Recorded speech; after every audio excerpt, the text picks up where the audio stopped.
agenda for this. Thanks, Carol. The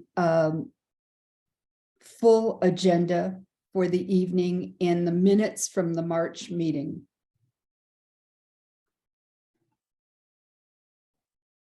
Yeah, we're definitely over 15. Okay. Let me give it just another minute and then we'll get started.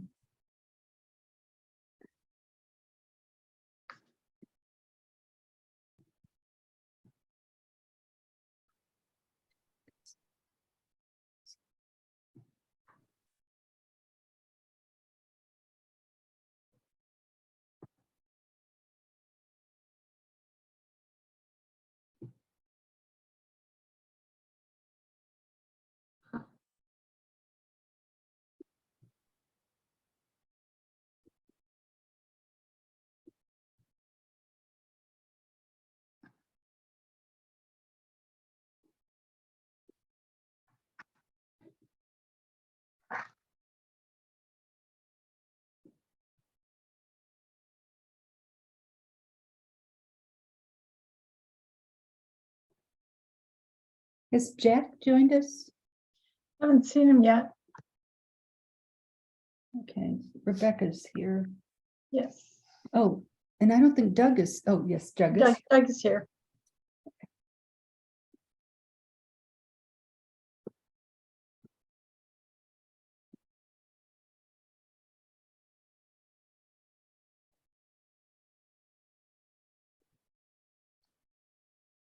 Okay, folks, let's get started for the evening. I'm going to call the April 19th meeting of NPU-F to order. I'm Debbie Skupczynski, and I'm chair of NPU-F. I'm joined this evening by with Kay Stevenson, who is our vice chair, and you've been hearing Kay's voice. Jane Rawlings, who is our alcohol permits chair, Rebecca Faulkner, who is co-chair of for zoning, and I think we're going to be joined a little bit later with Jack White, who's the other co-chair. Taking minutes tonight is Carol Shannara, who is our co-secretary, and we're also joined by our planner, Doug Young. For those of you that have not been to an NPU meeting in the past, we do have two agendas.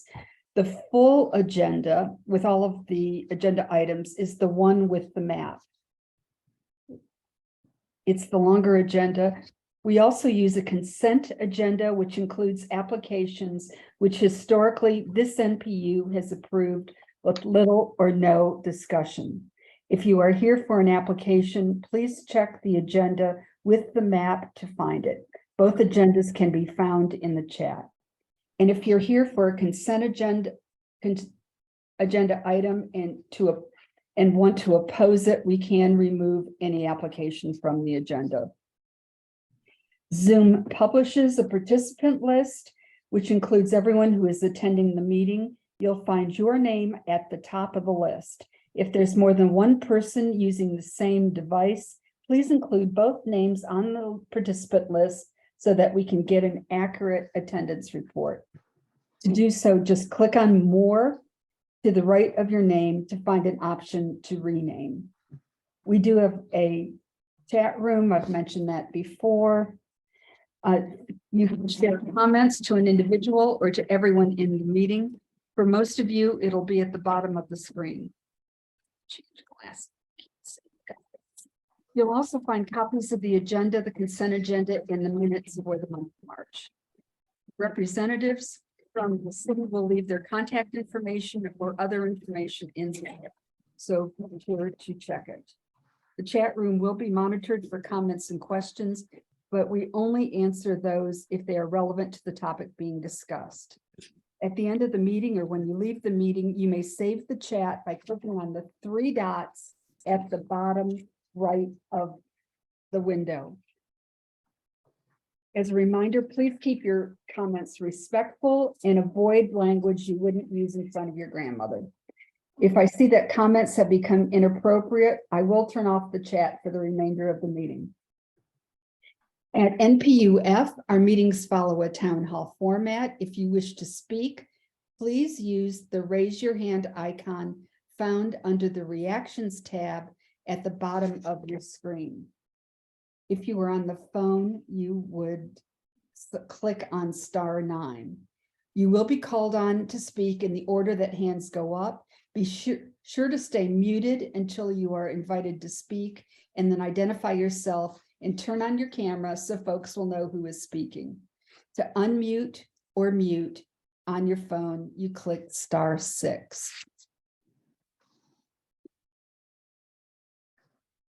For most routine matters, I will either ask for a unanimous consent or for a motion and call on the first two persons who raise their hand to make a motion and second.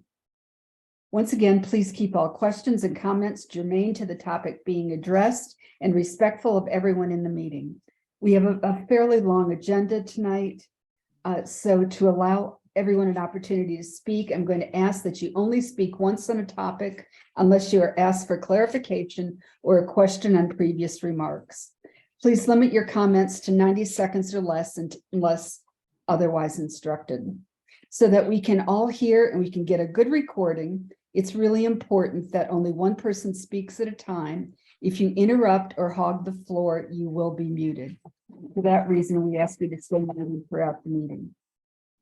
All residents of NPU-F may vote on any issue unless there is a financial interest in the application or motion. For example, property or business owners may not vote on their own applications, but can vote on others. If you're not an NPU resident, business owners may vote if they have met the requirements as described in our bylaws. The voting rules are on the bottom of the full agenda.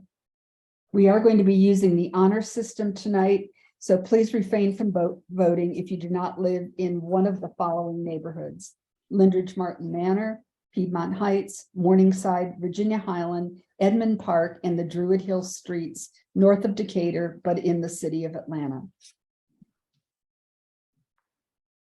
NPU-F neighborhoods have done the research, conducted site visits, and negotiated adjustments to the applications we will review tonight. While we value the recommendations, please note that the NPU is not obligated to support all of them. So please listen carefully, ask questions, and use your own judgment when it comes time to vote. Finally, we are here tonight because the city of Atlanta provides residents through the NPU system, that would be us, the opportunity to provide recommendations and comments on applications and legislative changes that impact our quality of life. It is our responsibility to tell them what we think, and when appropriate, to share the strength of that opinion through vote counts. All votes taken at the NPU are only recommendations. Final decisions are made by city boards, city administrators, or city council, and I hope that you will take advantage of expressing your opinion there as well, either in writing, by phone, or by making a comment during public hearing opportunities. Are there any additions to tonight's agenda? If you have any additions, please raise your hand. I don't see any hands raised. Any objections to adopting the agenda? Rich, you're on mute, Rich. Your hand was up. No objection. Okay, cool. Any objections to adopting the agenda? If not, the agenda is adopted. First order of business is to approve the March minutes. They were posted in the chat just before the meetings got underway. I've also forwarded them in the reminder email that was sent to the 800+ people on our NPU-F mailing list. Any changes to the March minutes or any modifications? If there are no objections, the March minutes are adopted. Okay, I do have two announcements before we begin with presentations from city departmental representatives. There are a number of upcoming events that I want to make sure that you're aware of. The first is ATL Zoning 2.0, a zoning workshop. One of the, I think the last of the 4 zoning workshops will be held tomorrow evening at 6:30. The topic this time around is conservation areas that are usually low-rise, tree-covered rural, suburban, and urban neighborhoods that make up much of the city.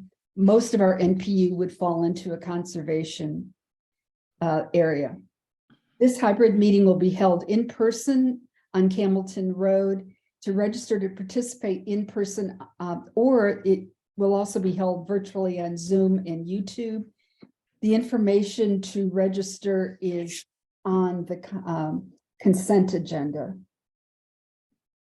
The second is that Partners for Home, which is an organization that is working with the city of Atlanta to resolve some of the policy issues for homelessness, is conducting 4 NPU virtual listening sessions.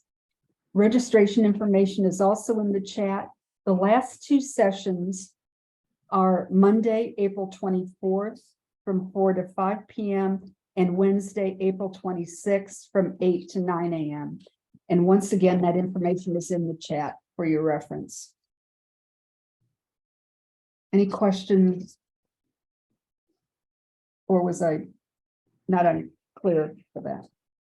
Okay, then we're going to start with city departmental representatives. I didn't click everybody into the meeting tonight, so I'm not exactly sure who's here, but I think Major Mitchell from Zone 2 is here this evening. Do you want to start?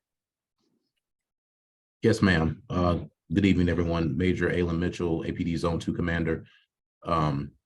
So I'll just give you guys, I'll be quick. You know, you guys have a large agenda today.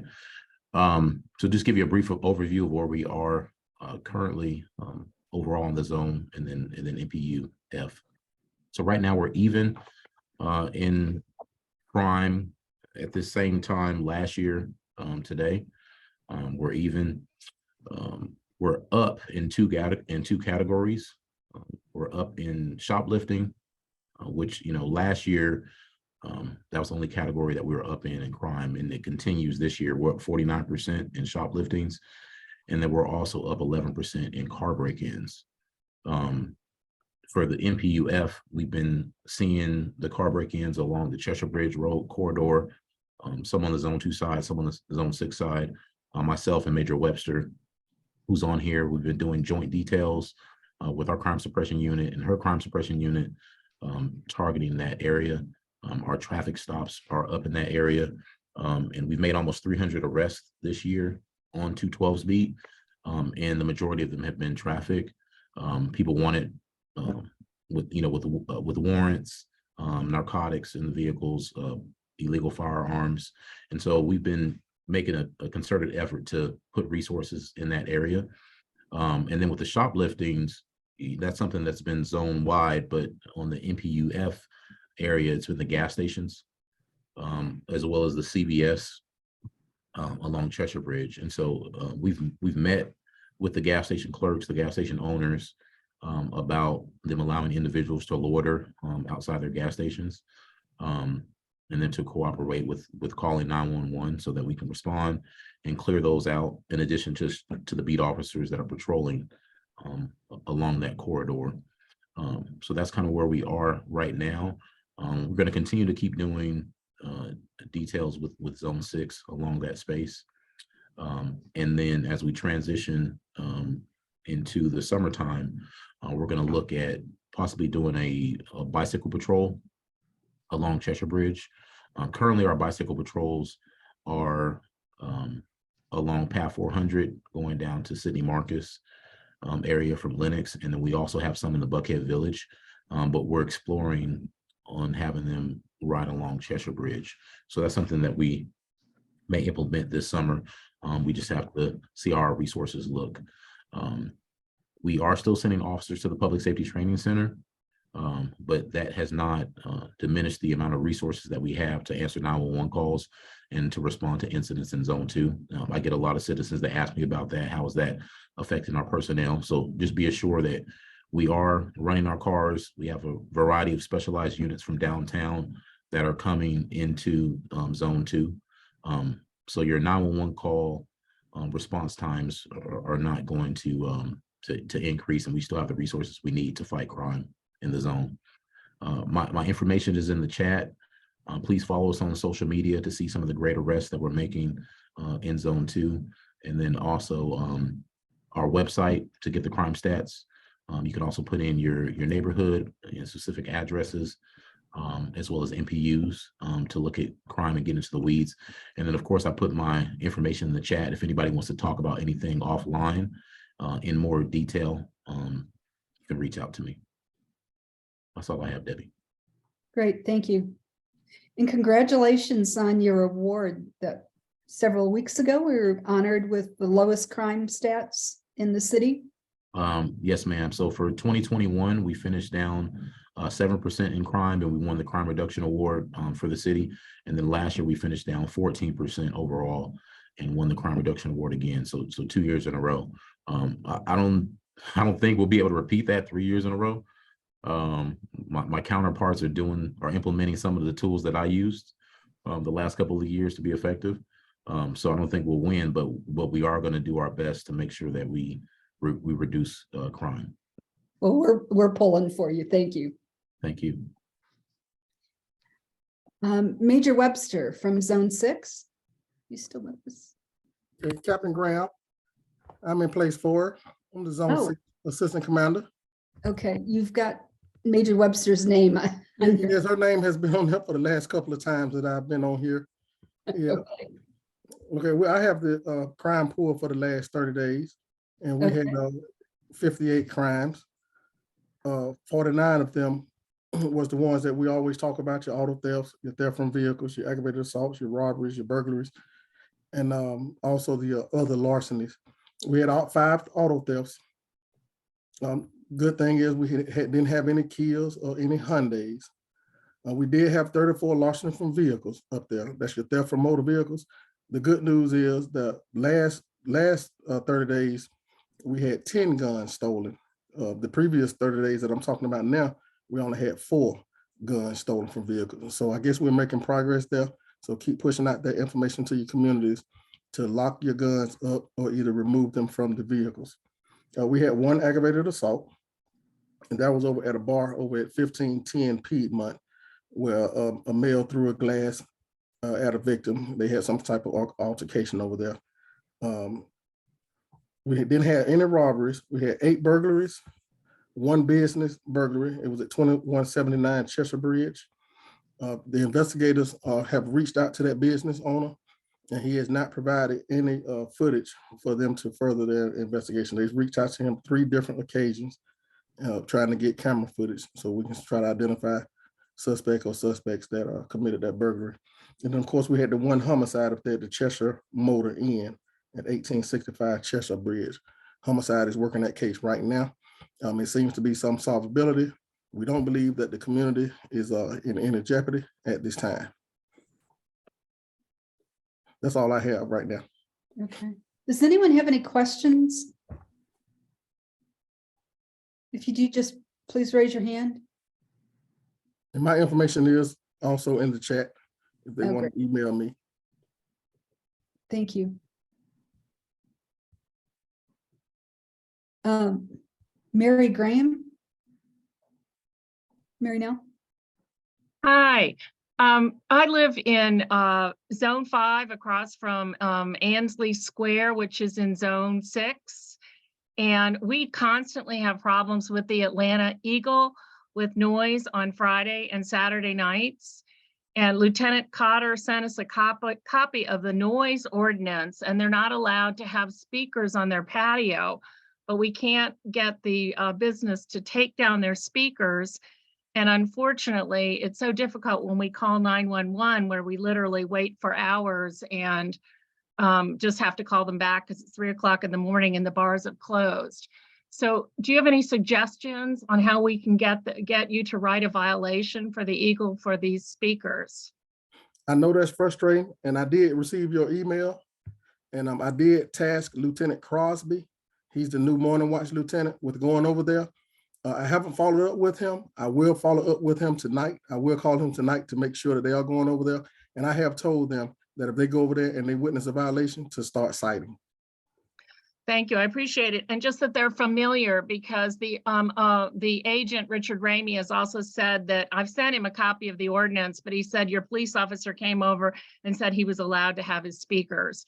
So I know the rules are all so confusing, and I know you guys need to go after murders and terrible things, but this noise has been a real problem for us. Yes, it is. And I've tasked Lieutenant Crosby, and I'm gonna follow up with him tonight. Great. Thank you so Okay. much. And what you can do, email me again. And Okay. then I'll get your response in the morning after I talk with him. Thank you so Okay. much. You're great. All right. Thank you for your hard work. Any other questions?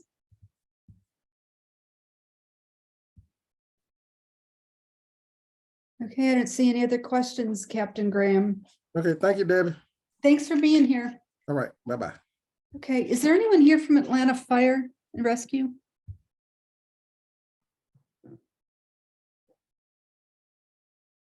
Okay, I don't hear anybody. Code enforcement? Good evening. I'm Code Enforcement Officer Brayboy, standing in for Officer Mitchell. I do not have any new updates, but if you do have any properties of any concern, you can let me know and I can look them up real quick for you if you like.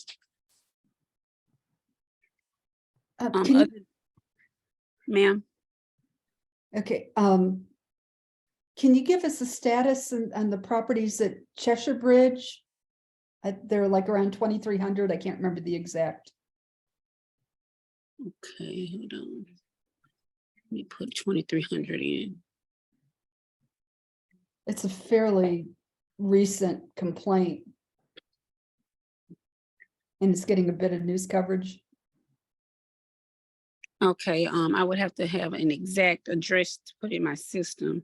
Let me see if I can find an email on it. Okay. Does anyone know of the exact address? I'm trying to look it up right now. We had Okay. your report came through the other day. I don't think it was on that report because that ended the end of March. Okay. It's something like 2297 or. There are several on here for Cheshire Bridge.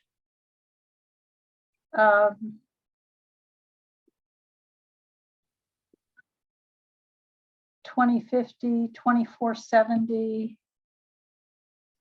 Okay, hold on, 2050.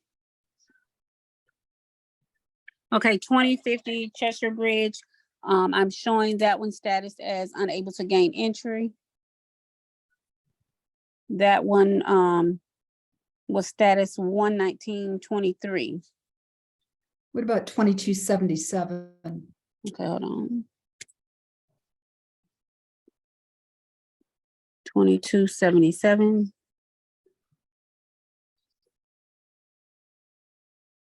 A notice has been mailed for that one, junk trash debris all around the property. Yep. A notice has been sent out for that. Okay. What is I'll that? read, ma'am. What does that mean when you send out a notice? What that means is the clerical staff sends out a certified notice to the legal property owner, making them aware of the violations, and they have basically a 30-day time frame to comply. The reinspection date is scheduled for 5/16. Our Okay. officer will go back out. If it's not complied, that's when a citation will be written. Okay. Can you ask Officer Mitchell to keep us up to date on that property? Okay, I sure will. Thank you. And Kay, I'm sorry, you have your hand up and I've been ignoring you. Yeah, no, that's fine. Yeah, I had a couple of questions about 1102 Briarcliff Place. Okay. first of all, there's supposed to be an in-rem hearing for them next Thursday, the 27th, and I wanted to make sure that that was still on the books. Okay, hold on one moment. The property has been posted. So yes, it should still stand. Ms. Lyles is the interim supervisor. So yes, ma'am. So do you know, or can you tell me where the in-rem hearing is held and what time it starts? Okay, hold on one moment for me. Let me see if I can look that up, give you exact information.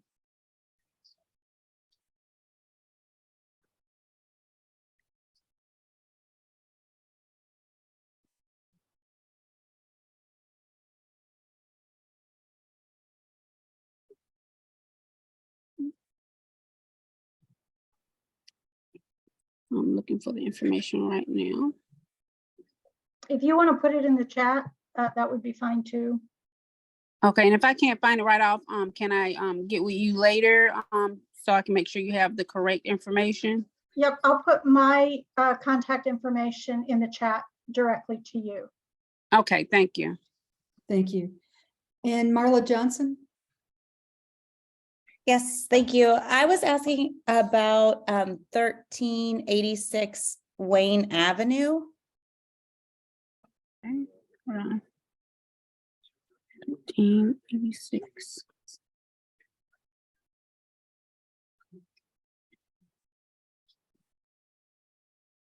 Okay, a citation has been issued for that. Let me see if the person is local. Hold on one moment. Okay. Okay, now this person does not live in state, so that one might take a minute because when we have people that live outside of Georgia, funds have to be requested in order for the citation to be forwarded to the county and municipality that they live in. And then that agency, they attempt 3 times to service that person. Okay. All right. Thank you so much. Okay, you're welcome. And Kay, I'm sorry, did you have any other questions? Oh, no, sorry, I will lower my hand. Okay, great. Thank you. Are there any other questions?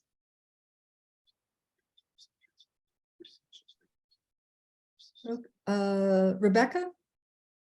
Yes, I have a question just to follow up with Marla's question. So you said they'll try 3 times to service them. What happens after that? Like, this property's kind of been in the same condition for months now. So I was just curious what happens after that. Let me see, hold on, let me look into it real quick to see. Okay, depending on the severity of it, again, I would have to actually look at photos to go into the case to see if it's not served 3 times, 1 or 2 things could happen. We possibly could have DPW do a clean, if it's overgrowth, a clean and cut. So it's depending on, you know, the actual property and what the agency can do as far as the city. Officer Bravo, I'm here as well. That's actually one of my cases. Okay. So that one is. Tell them who you are. Tell them who you Well, are. I'm Officer Young with APD Code Enforcement.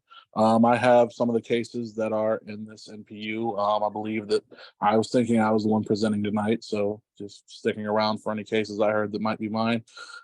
So this particular property has all the graffiti on it and the signs on it, but it's behind a fence.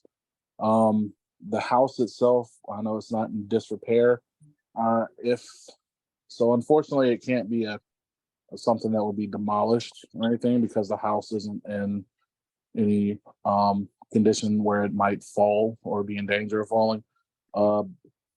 And I know it's an eyesore in the community. I've been out there several times, and I'm the one who actually cited them. So again, I will put my information in the chat. If anybody wants any updates on that case, I'll continue to give updates on it. But yeah, unfortunately, that's not one that DPW would be able to come out and address. That would fall on the owner to fix that property. Okay. The owner actually did the graffiti. So Yeah, I'm unfortunately, yeah, I know it. I know how that one got in that condition, but they're gonna have to answer to that in court. And if they refuse the judge's orders for that to be taken care of, then there's other steps past that. But getting the citation served is our next step, so that they have to answer to that in court, because it will be mandatory that they come to court on that. And the court is the next step after the 3 attempts, is that correct? Yeah, well, court, so once it's served, once the citation is served, they're given a court date on that citation, and they have to come to court and answer to those issues at the property. If they don't if they don't come to court, then a bench warrant is issued for them, and we go about it in that manner. But our goal is to get them to comply the property without going that far. So again, the step we're in is serving that citation, having the sheriff of that municipality serve that citation, so that they have to answer to those charges, and they can't keep skipping out on fixing up the property that they left in that condition, and that they actually created that issue. So Okay. Thank you. Jane, I see your hand is raised, and then we'll move on to the next department. Just real quickly for Officers Brayway and Young, I've got all 3 addresses for the properties in question on Cheshire Bridge. And that was 2301 Cheshire Bridge Road, 2277 Cheshire Bridge Road, and 2297 Cheshire Bridge Road. 3 parcels, same owner. So thanks for looking into it for us. Thank you. Well, thank you, Officer Brayboy and Officer Young, for being here tonight. all right, thank you. Any follow-up that you want to share with us, you can send it to my email address. Okay, is there any, let's see, Public Works? Officer Sweet? Good evening, everyone. This is Pete Francis. Yes. Tonight, I want to touch a little bit on also hazardous waste. Your hazardous waste is any product that contains corrosive, toxic, ignitable, or reactive ingredients. Unfortunately, the city of Atlanta does not have a collection program for household hazardous waste. Your suitable option is CHARM, that is the Center for Hard to Recycle Material. However, there are some household hazardous waste that can be disposed of through your curbside collection. You can put them in your garbage container, but due care must be taken when we're handling all of these disposal. For example, your paint, all paint must be solidified. Your oil paint, you should, one good way of solidifying oil paint is to put cat litter in the container or sawdust. Latex paint is not considered to be hazardous waste, but it needs to be solidified before you can dispose of it through your curbside collection.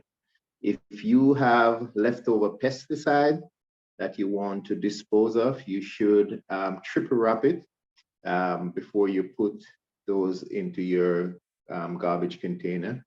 At all times, be mindful of your hazardous waste, because they have some, as I said it before, that can ignite, and you would not want to have those in your garbage container, because as soon as it is dumped in the truck and the blade catch those products, then if you have those products igniting, then you can have a fire. So that's basically what I have tonight. Any question? Questions for Officer Francis? Also known as Officer Sweet. Sorry. Okay, thank you for coming.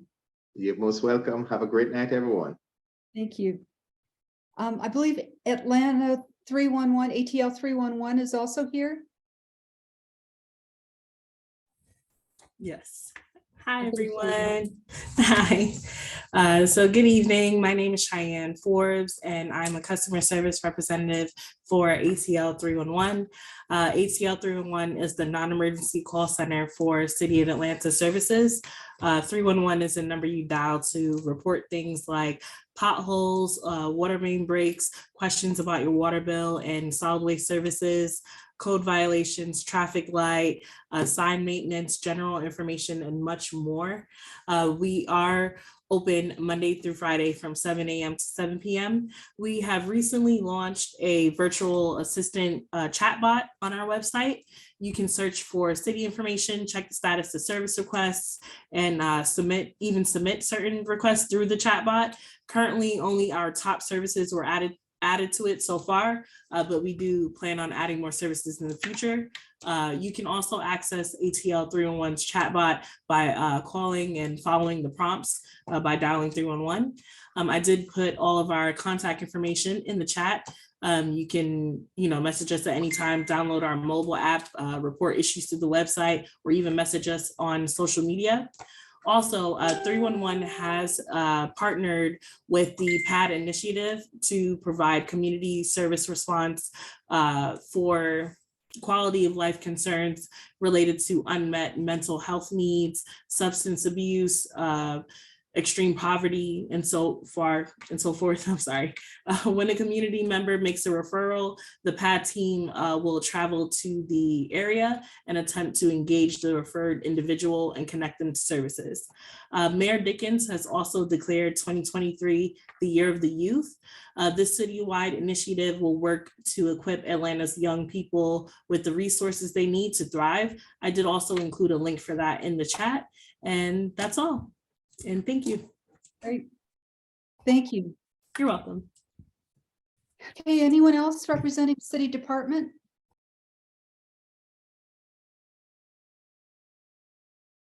Just speak up. All right, if not, we'll move to comments from elected officials. Do we have any elected officials tonight? All righty. If not, we do have someone here from Commissioner Natalie Hall's office. Do you want to jump in, Jonathan?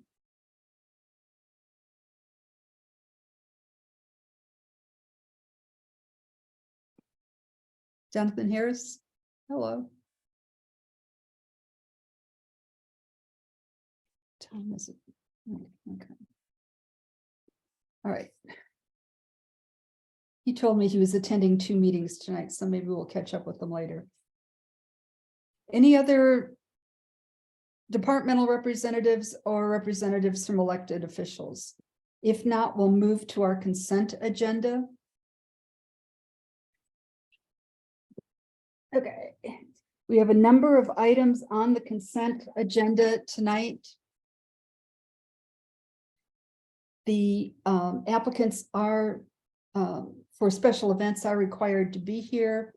The first one is Cafe City Music Rodeo. Queen Brown de Tiem or her representatives. Is someone here representing Cafe City Music Rodeo? Yes, I'm here. Okay, great, thank you. Is someone here from EVEC Walk for Life? Andrea Edwards? Not present. The One Music Fest, the Piedmont Park Conservancy fundraiser is being deferred at the request of the applicant and of the NPUs. They do not need to be present tonight. In the Piedmont Park Holiday Market, is Randall Fox here or someone representing that event? I'm here. Great, thanks, Randall. Okay, the recommendations for those applications are for Cafe City to support, this is a Class E 1000 participant new event in Piedmont Park.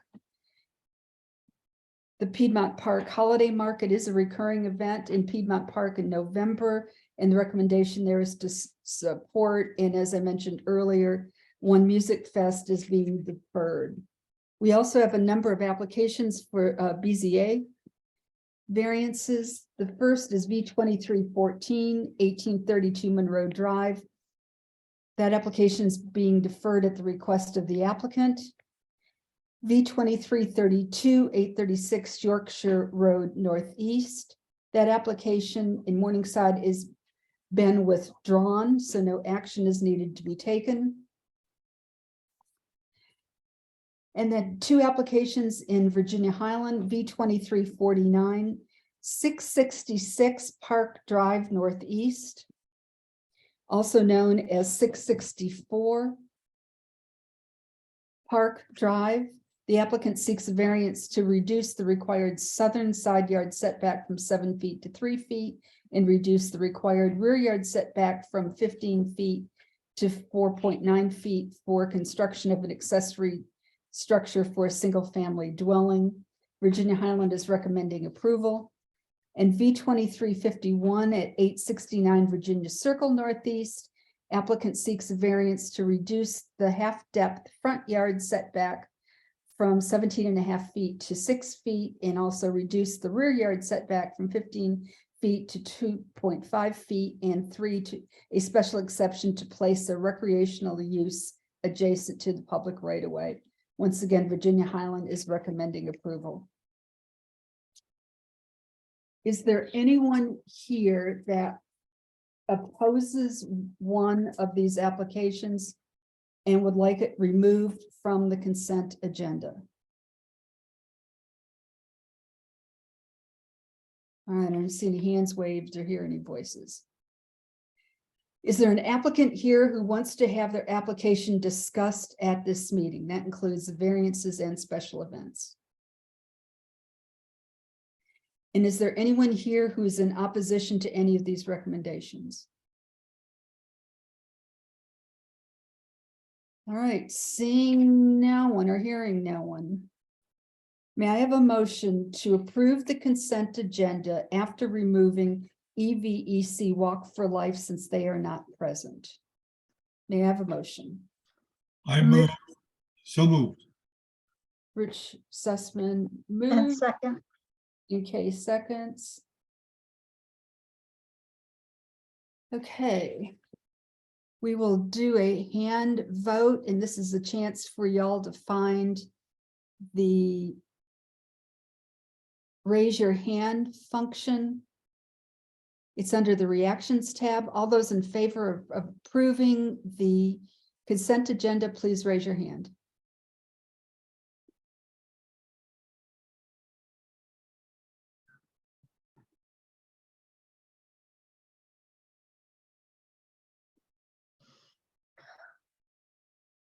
Okay, someone found the clap your hands. Okay, that one just went away. So you might not have voted. Is there anyone else that wants to vote? Okay, I see 14 in favor. Is there anyone opposed? Oh, let me lower the hands. Is there anyone that is opposed to approving the consent agenda minus EVEC Walk for Life?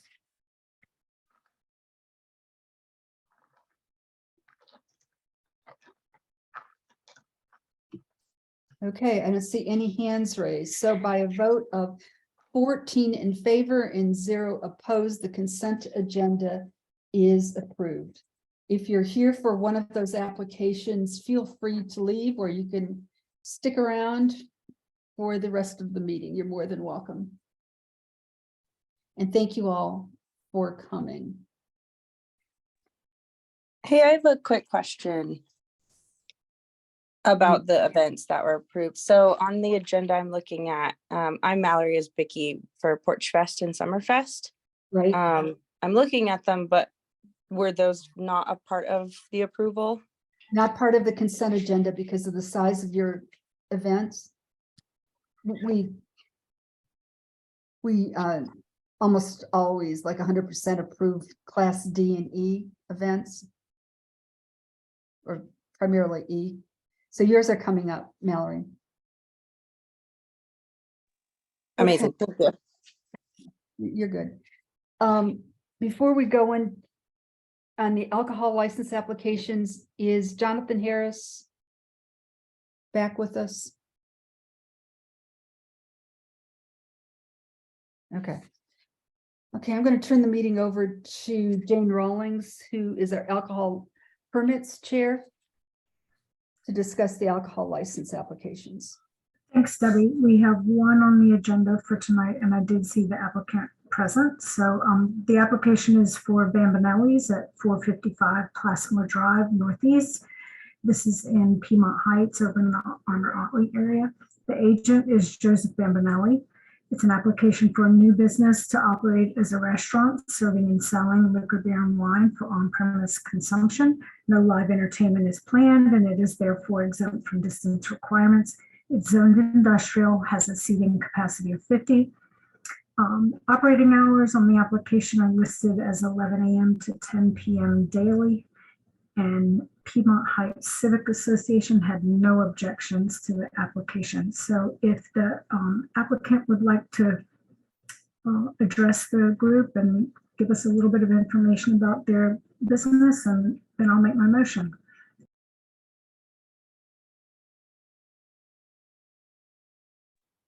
Go ahead, Mr. All right.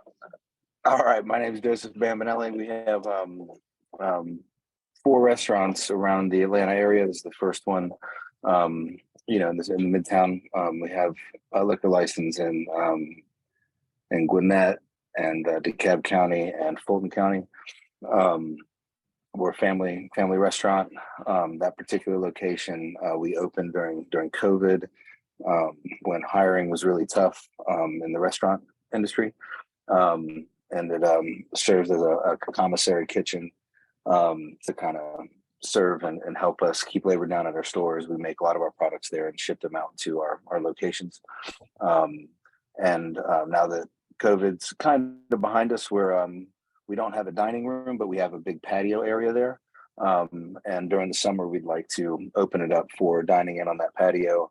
And we'd like to be able to serve alcohol there. We're not the kind of business that's going to be open to like 3 a.m. and it's, alcohol currently at each of our stores is like 5 to 9% of our sales. We definitely make our money more off food than alcohol, but for the folks that want it, we like to be able to have it. So that's why we're applying. Any questions for the applicant? Okay. Okay. Sorry, I was muted. Just real quickly, could you tell us a little bit about your menu? What kind of food are you going to serve? So it's traditional, like New York Italian food. It's hand tossed pizzas baked in a brick oven. A lot of pasta dishes as well. You can't have an Italian restaurant without serving a good lasagna. We've got great chicken parmesan and shrimp scampi, and you guys pull up our website online. There's tons of pictures and descriptions of everything that we have. We've been out of that kitchen doing business through like DoorDash and Uber. So we've gotten our food out in that community a little bit, and we've had some good great response. But folks definitely are looking for a place to dine in and get full service, and we're hoping that patio will enable us to do that. We've got great salads, great appetizers. Is there any questions? Yeah, of course. Nope. Thank you. Any other questions? Debbie, if there are no other questions, I would like to make a motion that we approve this application. Is there a second? I'll second. Okay, thanks, Kay. All right, all in favor of recommending approval of the Bamanelli's alcohol license application, please raise your hand.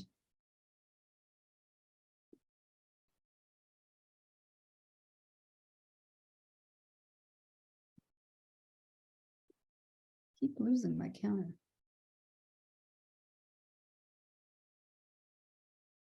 Okay. Has everyone voted that wants to vote? I'm going to close the vote. That's 16 ayes. Let me lower your hands. All those opposed to recommending approval of this application, please raise your hand.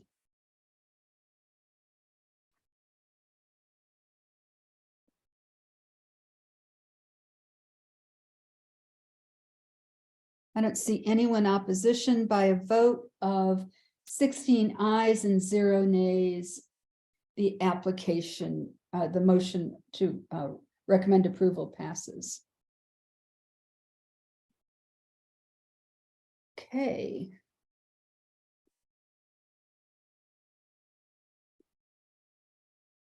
We do have one other application. This is for review and comment only.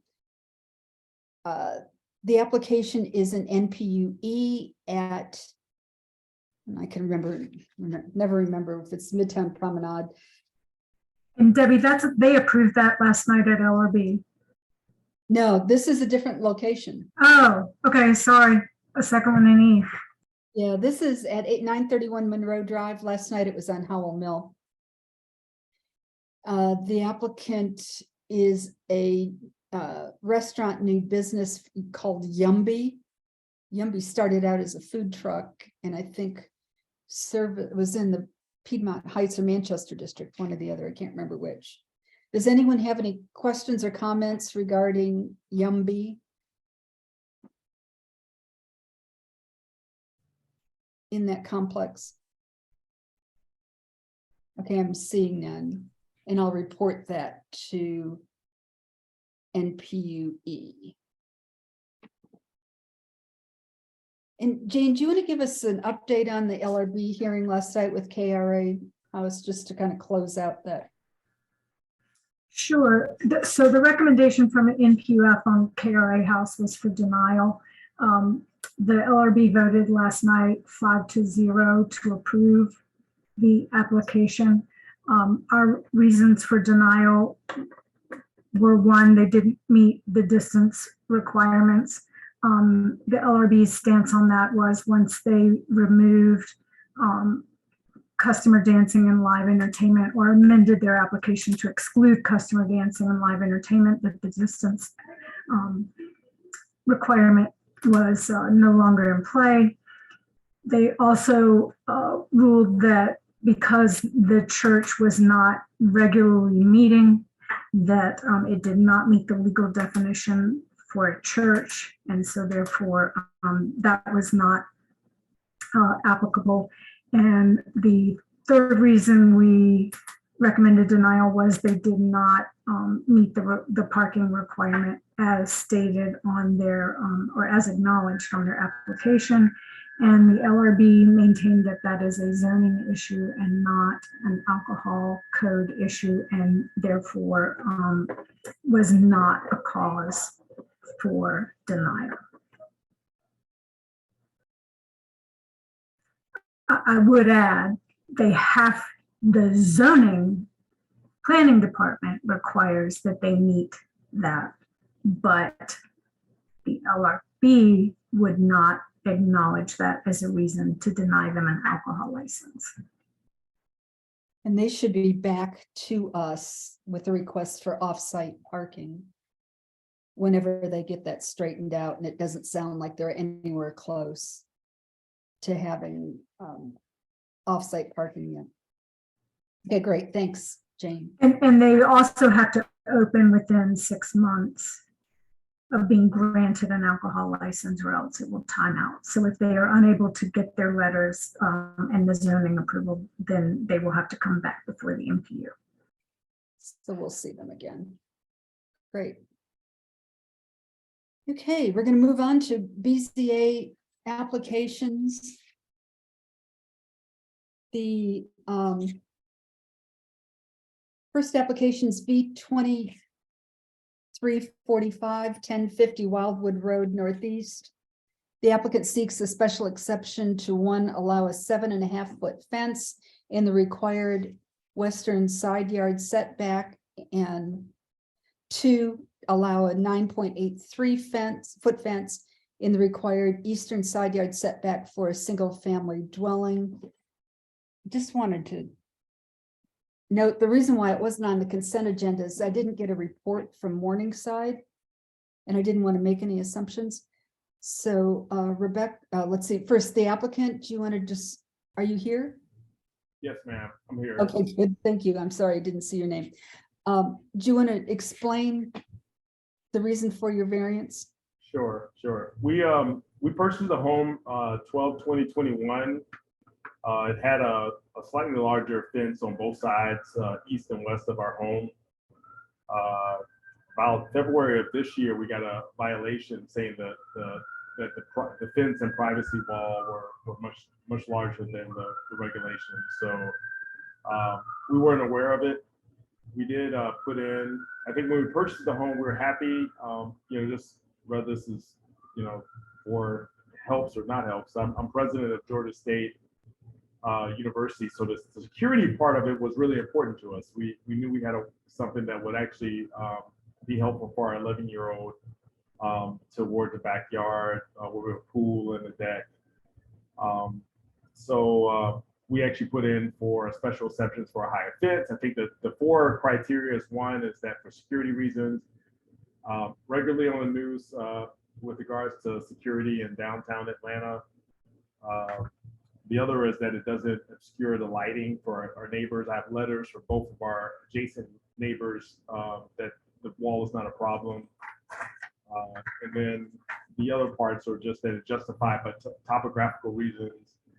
And our backyard has a retention wall that actually drives the fence up to about 8 feet. So the front fences actually match the side fences, which are at regulation.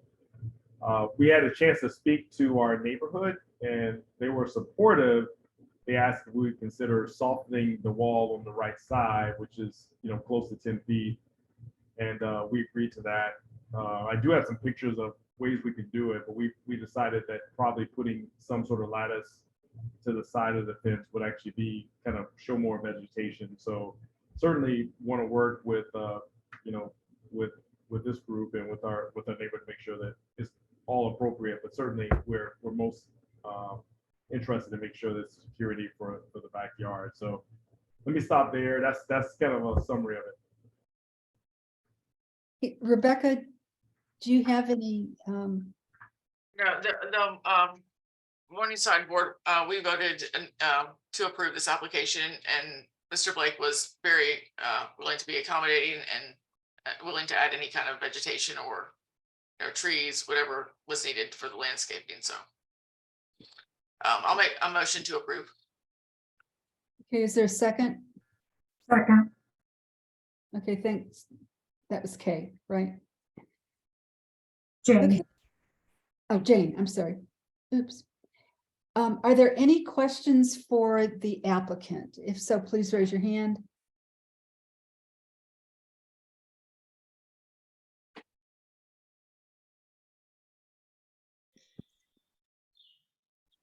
Okay, I don't see any questions for the applicant. There's been a motion that was made and properly seconded to recommend approval of V2345 at 1050 Wildwood Road Northeast. This is recommending approval. If there's no further discussion, you are in favor, please raise your hand.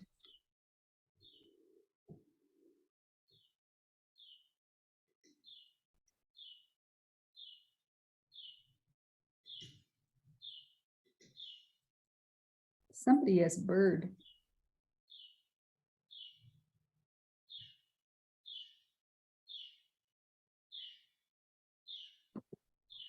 Okay, I see 16 ayes. I'm going to lower the votes. If you're opposed to the motion to recommend approval, please raise your hand.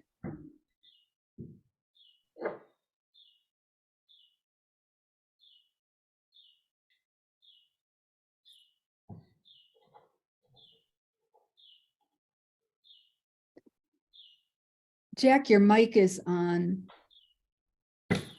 Mine is? Yeah, I'm going to mute you. There you go. Oh, must be the one with the bird. Okay, I don't see anyone in opposition. By a vote of 16 ayes and 0 nays, the motion to recommend approval carries.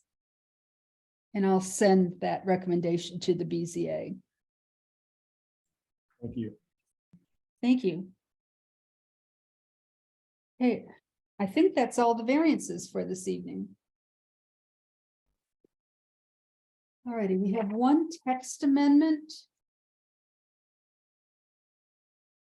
This is Z2315, an ordinance by Councilmember Alex Swan to amend permitted uses in light industrial districts in the City of Atlanta Code of Ordinances, Chapter 16, Section 16-16003, light industrial district regulations to prohibit warehousing, self-storage facilities, and distribution centers within 500 feet of the Beltline corridor is defined by city code and for other purposes. If this legislation sounds familiar, it is because we voted on it several years ago, and it mysteriously fell out of the zoning ordinances when some changes were made after the quick fix 2 legislation went into effect.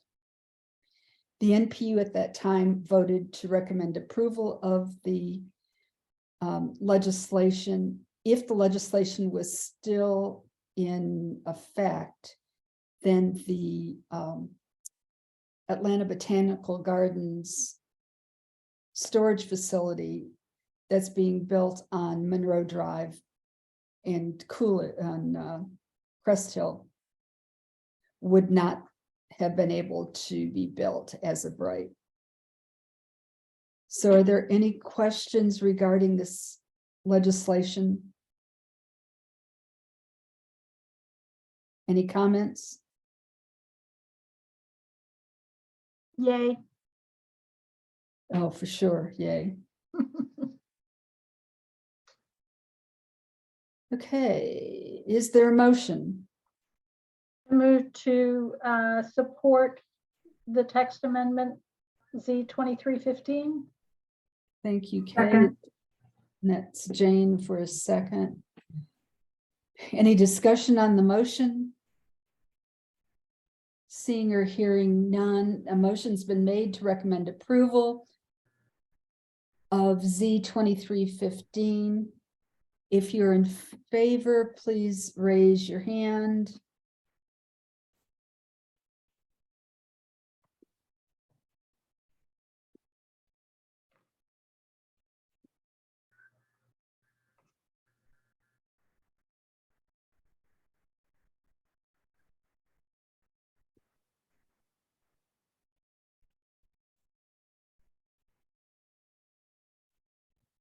Okay, I don't see the number moving anymore. I see 15 ayes. Let me lower the votes. If you're opposed to recommending approval, please raise your hand.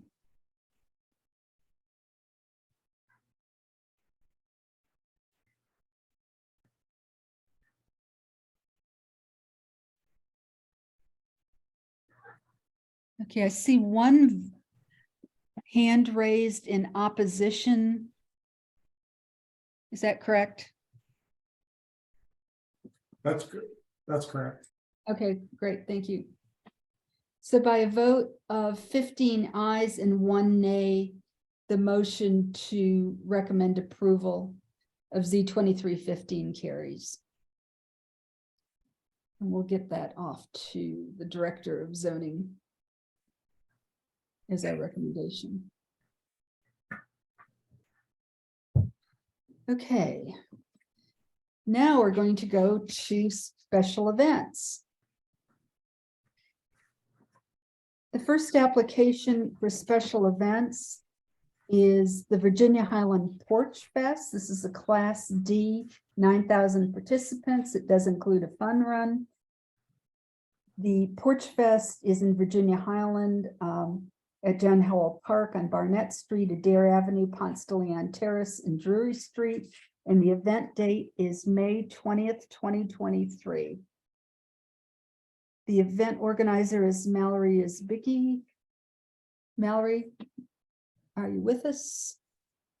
I am, as well as Katie. Okay, great. So why don't you tell us about Porch Fest? Katie, do you want to go ahead and take it away?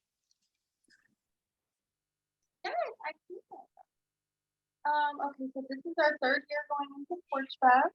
We're really excited about this year because it's actually our second year getting the permit and our second year with the support security and really knowing kind of what to expect. So we have a lot more trash cans this year. We'll have a lot more restrooms this year. I'm sorry, Katie, your sound is kind of garbled. Oh.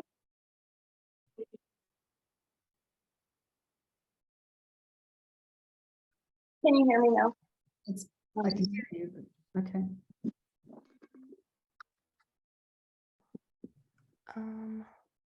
Okay, sorry about that. Can you hear me now? Yeah, that's much better. Thank you. Okay, perfect. Thanks for saying that. Okay, so I'm going to just start over. This is our third year going into Porch Fest. It is a fundraising event from the Virginia Highland District Association or the Business Association. We are excited to have a little bit more experience under our belt, and we're bringing in a lot more support. So we'll have more trash cans, more restrooms, more security for sure. We're also from last year changing. There will be no porches on the exterior of the event. So it's going to be contained within the inner streets of Virginia, Highland, Drury, and Ponce Terrace.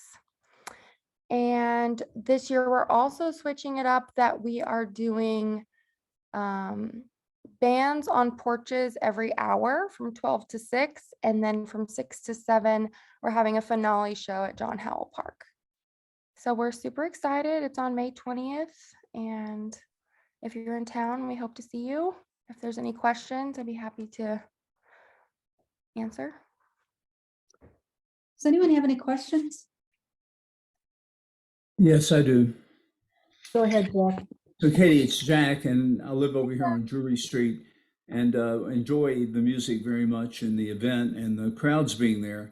What I did not enjoy last year or the year before, along with Sergeant Clark, was standing in front of my house in the afternoon with his wishing that he had enough security to close streets that he wished he'd closed from the beginning, and the grave difficulty of getting in and out around these streets. So I'm sorry, you said Ponce Terrace, Virginia, Highland, and Drury, are those the only, where are the streets where the events are being, I looked at your map.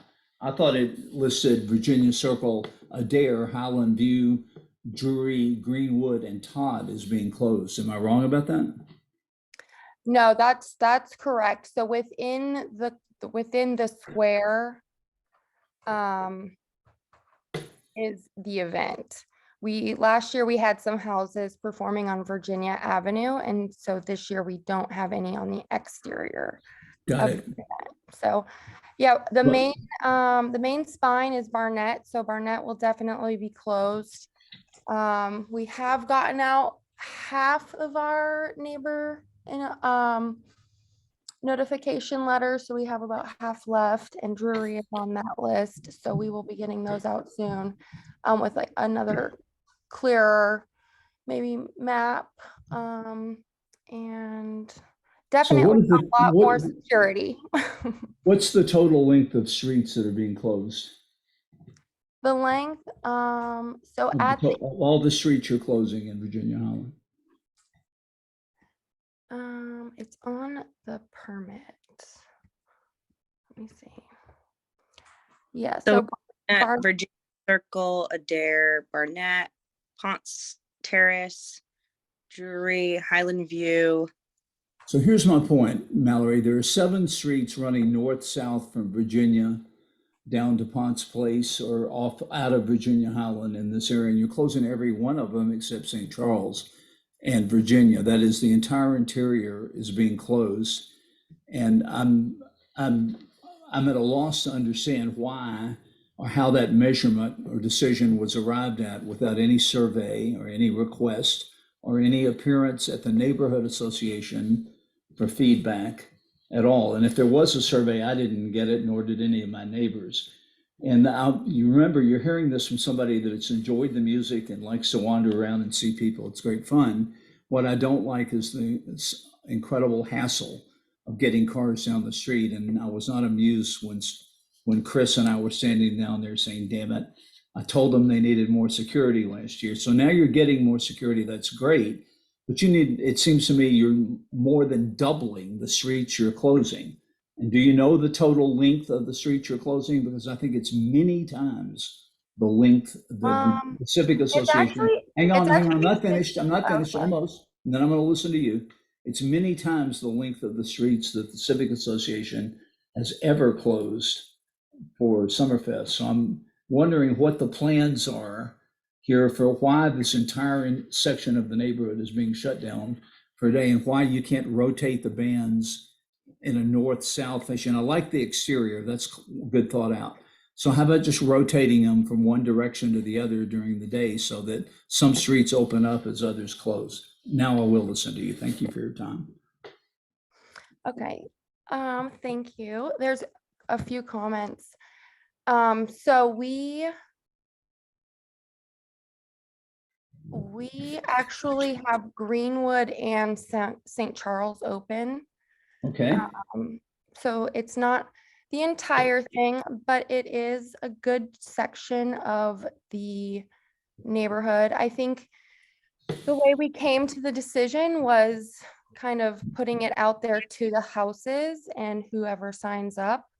So that's kind of how we came up with it. And they're offering their property up for this fundraising event. So yeah, we put in a permit for the event, and we're coming to the NPU to, get the approval. Yes, ma'am. I understand the procedure. My point is, it's very nice of folks to put up their houses because they enjoy the music and the fun too. My point is that there was no analysis made that can indicate or that I'm hearing from you of the impact it has on people's ability to come and go. No survey, no appearance at the neighborhood association where this would have been a logical thing to discuss. And as best I can tell, you let the neighbors, whoever volunteered, is what drive this. And of course, that's always going to be true to some extent. But why not you control it in the sense that you move the events from either one end, west to east, east to west, north to south, whatever you got, as the day goes on, so that all this entire section is not completely closed now for what, 10 in the morning, 11 in the morning, till 6 in the afternoon. Why don't you use your wits and ability to try to schedule the events so that they rotate from one end to the other, and some streets open up as other streets close? And where's the survey? And where's the meeting at the Civic Association? I'm curious about that, rather than here with a bunch of folks, the majority of whom don't live in Virginia Highland. I think we've skipped some steps here. And I'm asking you, I'm not trying to stop this event, but I do ask that you sit here and try to figure out, put some energy into that. How can we open up jewelry and move it to the north, or have jewelry busy all afternoon and move it away from north to south. There's a couple of different ways you could do this. And I would appreciate it if you had some effort into how the impacts of the folks that are not enjoying this. And it's not everyone, inevitably. Nothing any of us ever do pleases everybody. We all know that. So you try to be logical and thoughtful here. And I haven't seen that here. Hey, Jack, I'm gonna make a comment. This is Mallory. Sure. Are you looking at the map on the website of all the houses?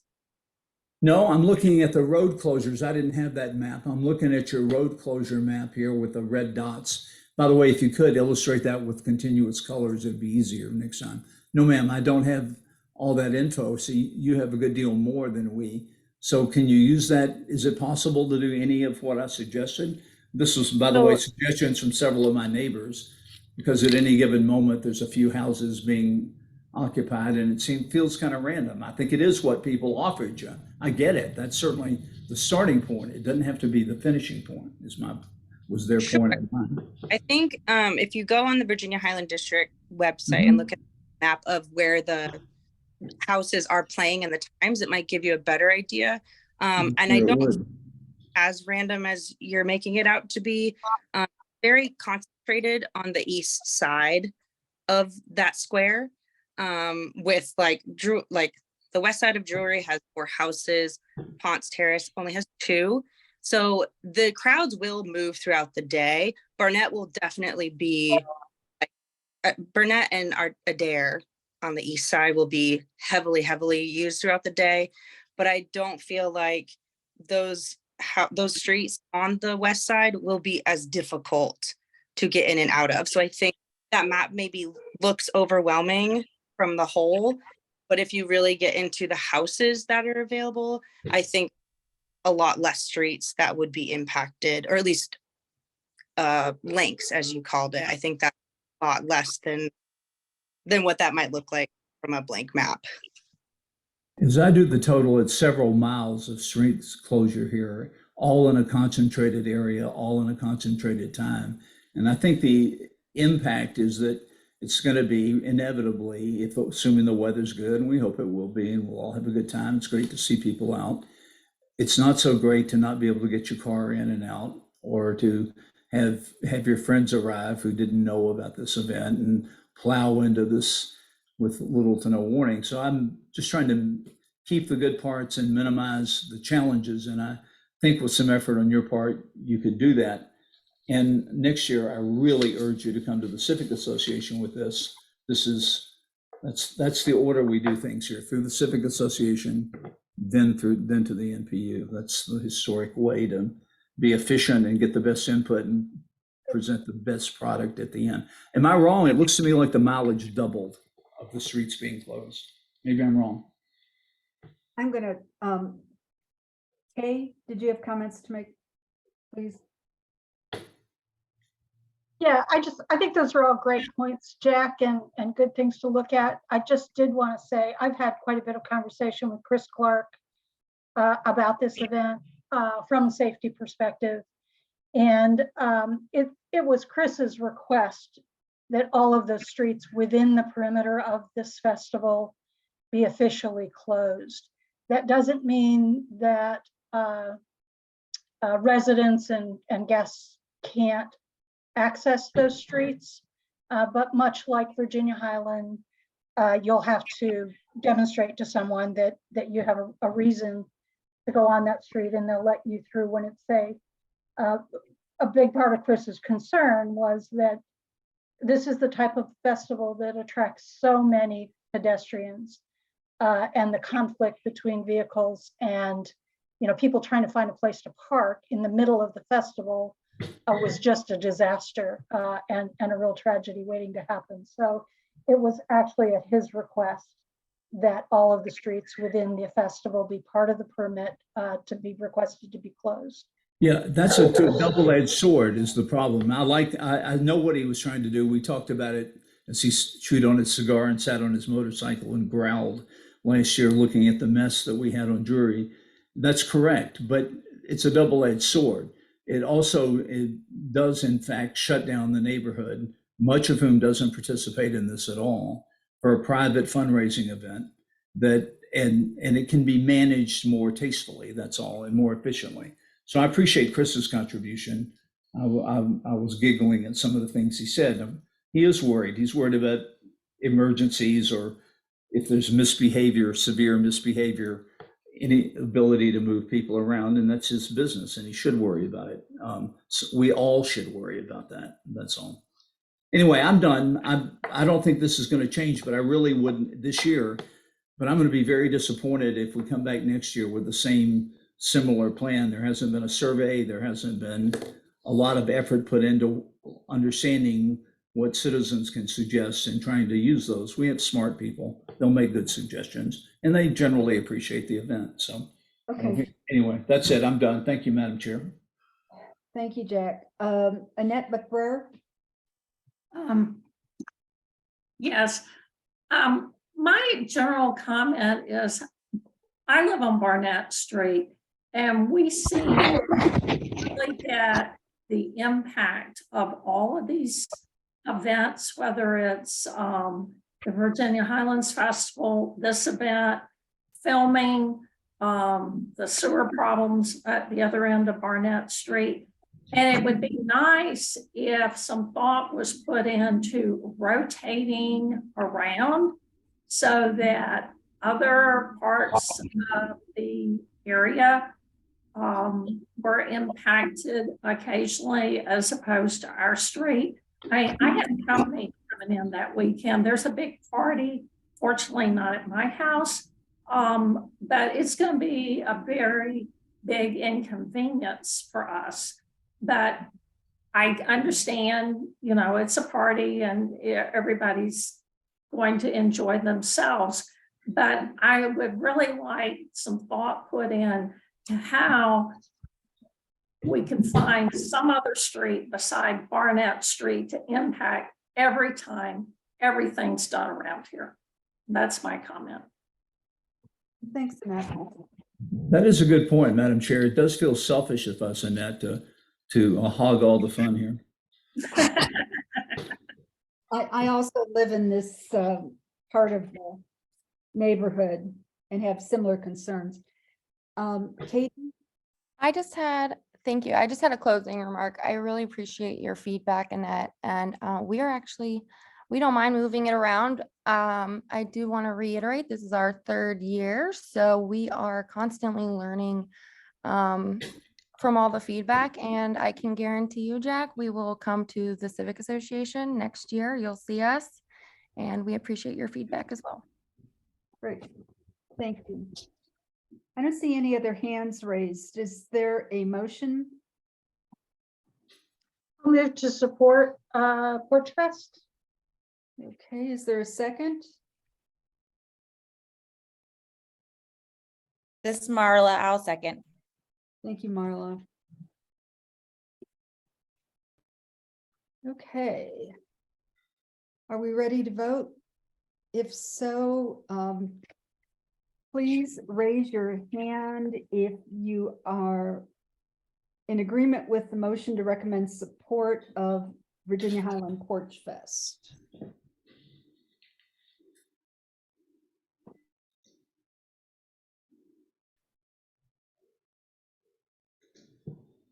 Everyone voted that wants to vote in favor. I see 7 ayes.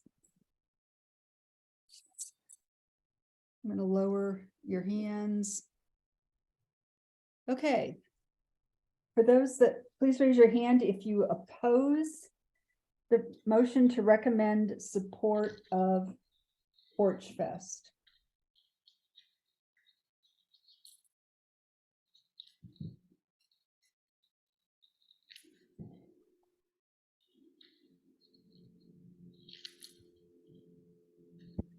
I see 1 nay.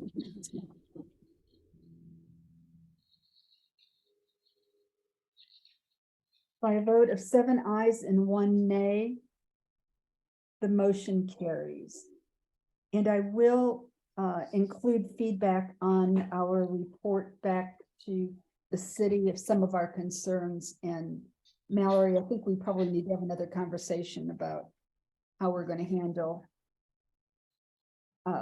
folks going in and off the street. My neighbors have some questions as well. The next special event is the Virginia Highlands Summerfest and Summerfest 5K. This is a Class D event, 8,000 participants and, at John Howell Park, 797 Virginia Avenue, June 9th through 10th. Mallory, I believe this is also your application.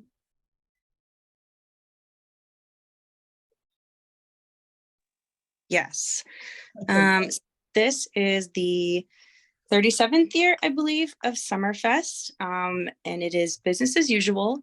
They will have the Friday night kickoff party from 6 to 9, and then the Saturday 5K. It should end around 9 a.m. and will be, we have, committee setting that up prior to that.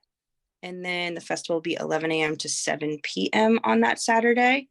It is the same areas that are impacted as in years past, primarily Virginia Ave, some cutoffs of Virginia Ave.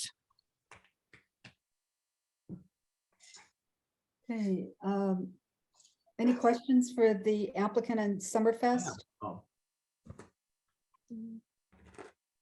You're calling, okay, perfect. That's what he wanted to Like 20 minutes ago. hear. Okay. Any questions for the applicant? Summerfest is just Friday and Saturday this year and previous years.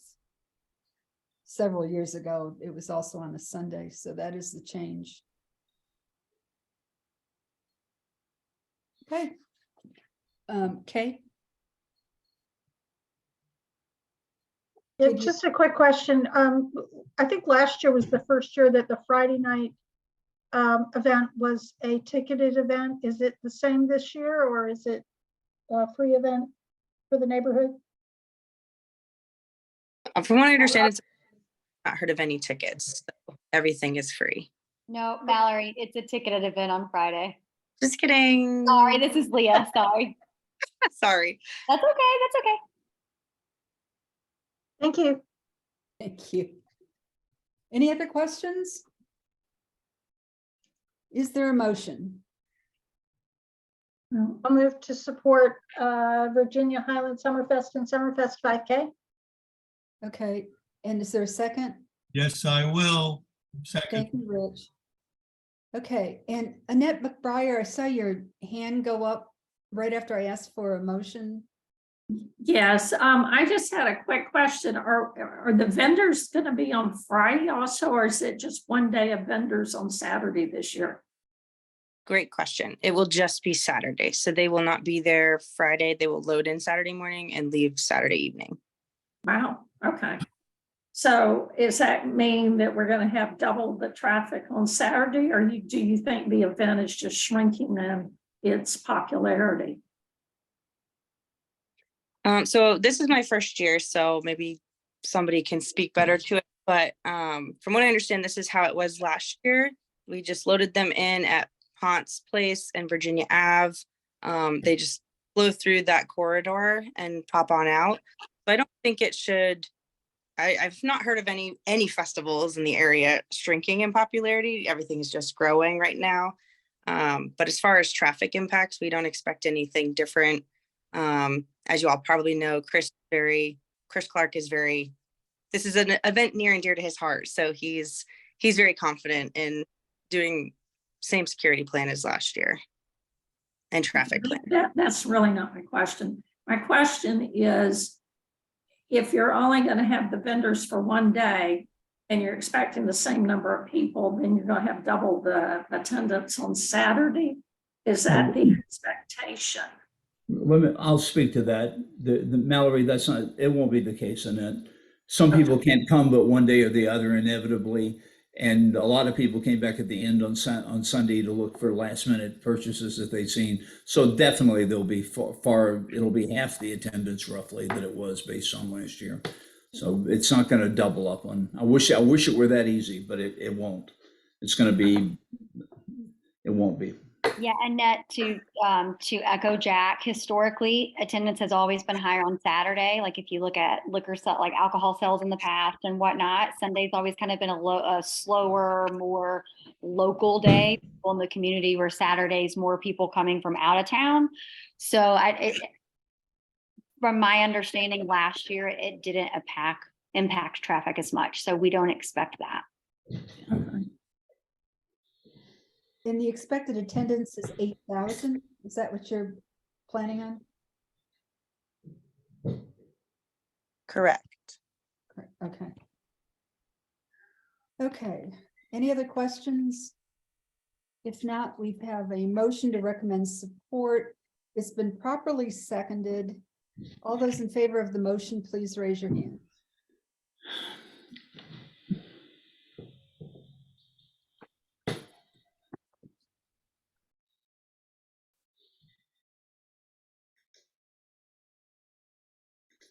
Okay, is everyone voted that wants to vote? See 10 ayes.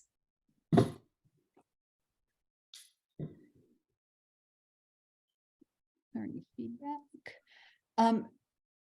Is there, if you are opposed to the motion to recommend support, please raise your hand.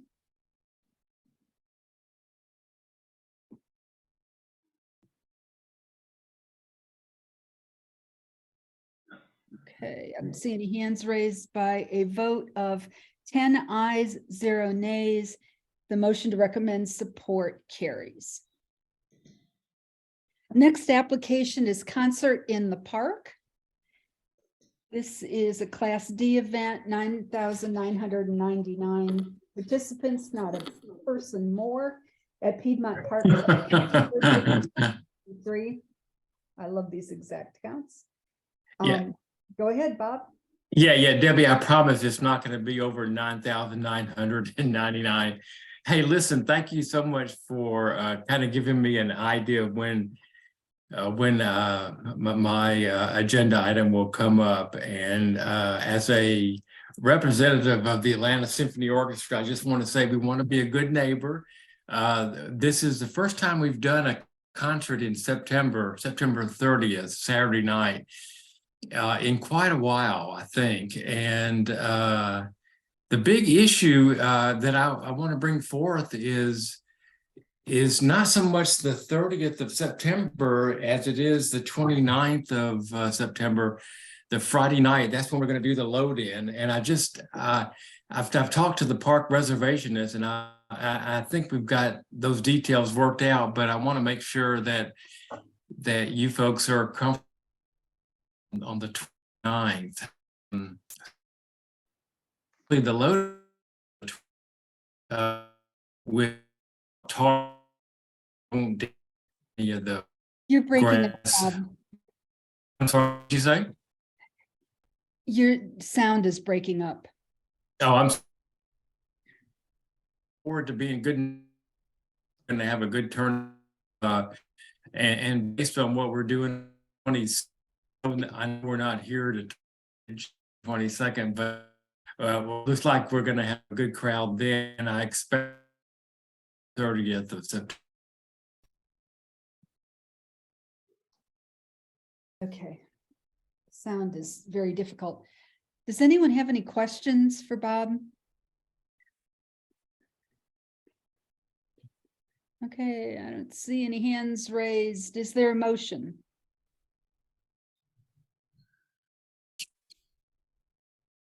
Madam Chair, I move to. I'll make a motion to approve. I do have a question though. Debbie, I do have a question. Okay, go ahead, Rich. Bob, you were here earlier this couple of months ago telling us about some concerts in June or July, I think. Is that correct? We have one in the park 2nd, approved by the city and by the neighborhood associations.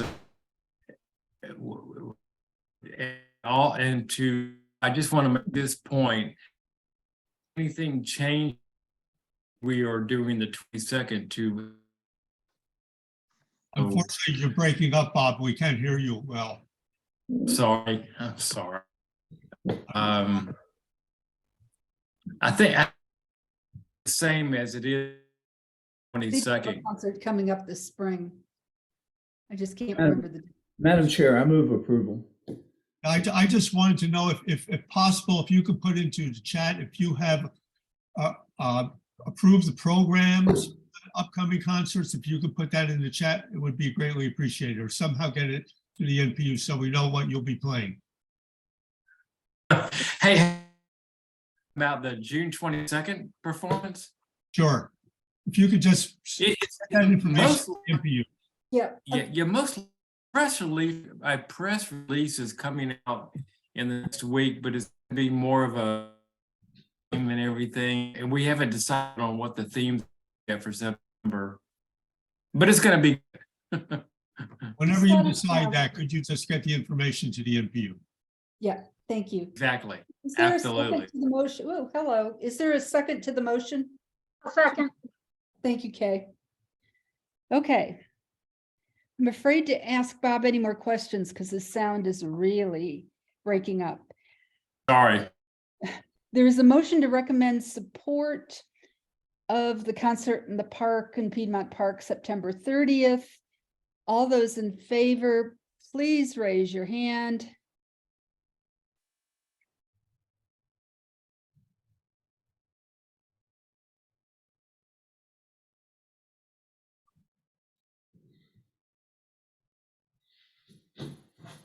Okay, oops.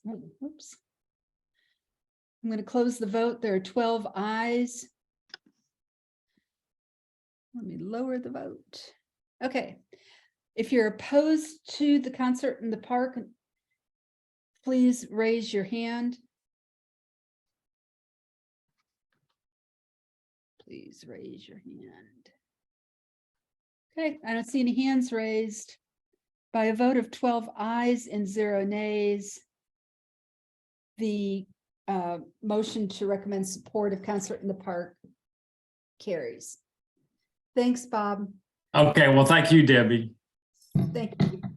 All righty, next application, B Reggie Music and Arts Festival, a Class D event, 6,000 participants in Piedmont Park, August 11th through 13th, 2023. Eric Barnes. Yes, how y'all doing tonight? Fine, thank you. And this is, you've had this event for many years. You want to tell us about it and if there's anything that is different from your previous year plans? This is our 10th anniversary. This is our 4th year in Piedmont. The event is pretty much exactly like last year.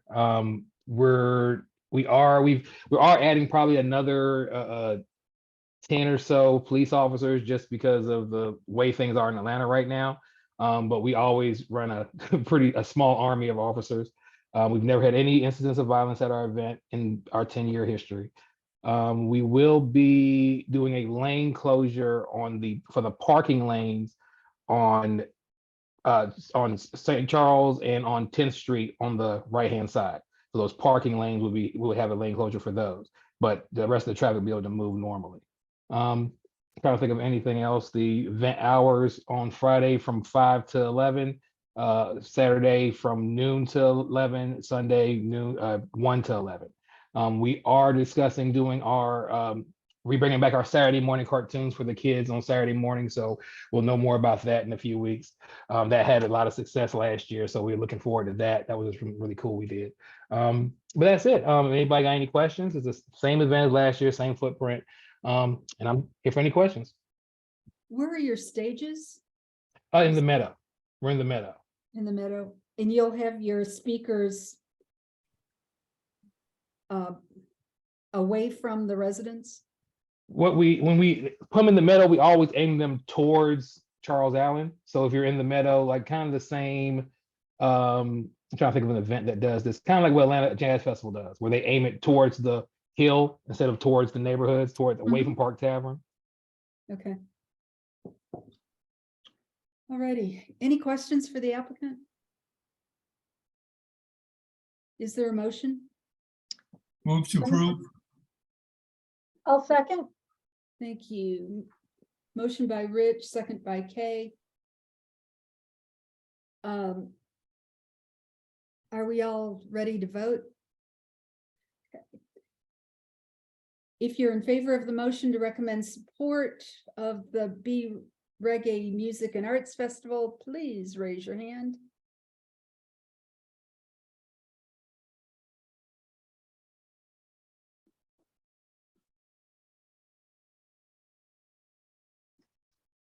Has everyone voted? Oops, okay. I see 10 ayes.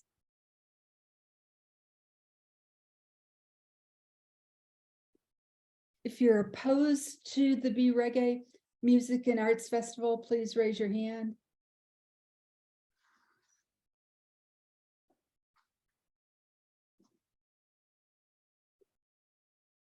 Okay, I don't see any hands raised, so by a vote of 10 ayes, 0 nays, the motion to recommend support is approved. Thank you. You guys have a great night. Okay, next application, thank you. Next application is the Atlanta Pride Festival. Yes, and I'm here, Debbie. Thank you. You're welcome. Class A, 305,000 participants in Piedmont Park, October 14th through 15th, 2023. This is a recurring event for, I don't know how many years. 53. 53 years, okay. So tell us what you have planned for this year and especially what might be different from previous years. Oh, sure. And again, thank you for the opportunity to speak to NPU-F. Again, we always appreciate that. The event is October the 14th and 15th, Saturday and Sunday only. It is the 53rd year. We're pretty much doing almost everything is going to be similar to last year. And that we will have music in the meadow, not facing the neighborhood, but facing the stage backs up a little bit towards 10th Street, but faces into the meadow as it's always been. And then we have a smaller acoustic stage, or what they call spoken word, which will be on Oak Hill, closer towards where the visitor center on that part. And then we'll have the market booths pretty much the same. Pretty much, I think I wouldn't say there's anything really new other than we'll probably have fewer booths this year. We're just cutting down a little bit, excuse me.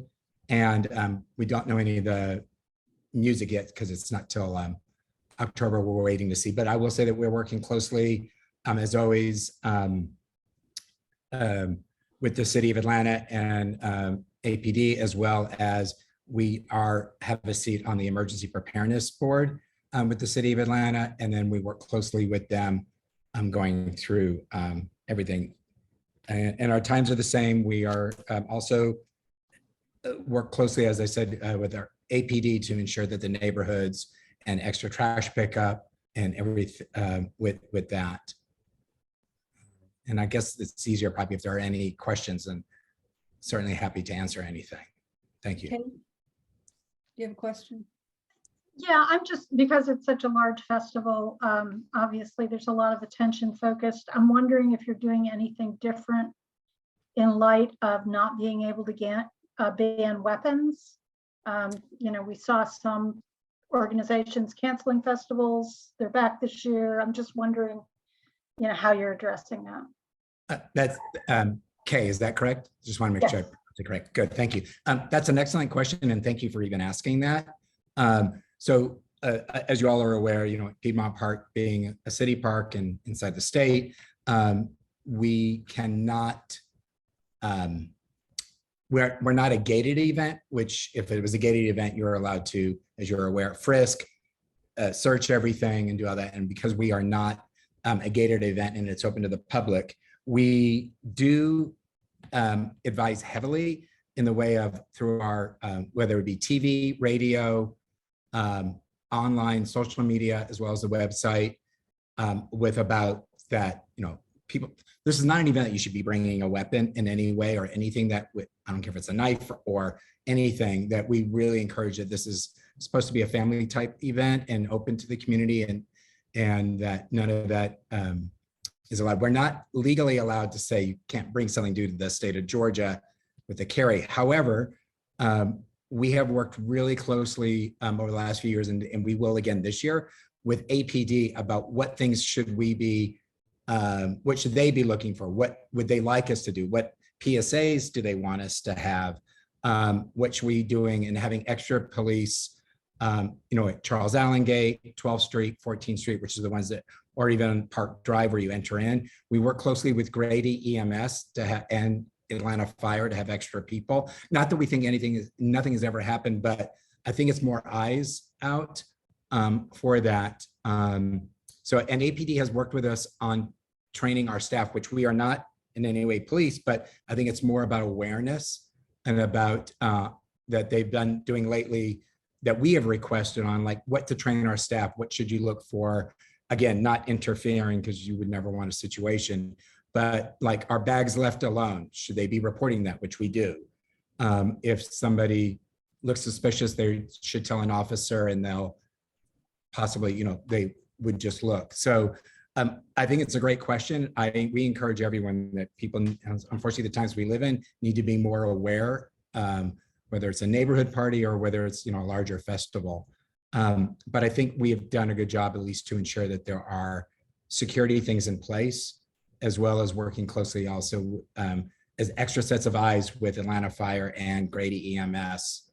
And we do, besides APD, we do have an additional security firm. It's called Argus. They do concerts, they do the football games, and they work also, we hire them as additional security outside of APD, and they work with APD in tangent, just so that there's more eyes on the ground. And thank you for that question. And thank you for the response, Glenn. Thank you. Are there any other questions? Is there a motion? I make a motion I'll to second support Atlanta Pride Festival.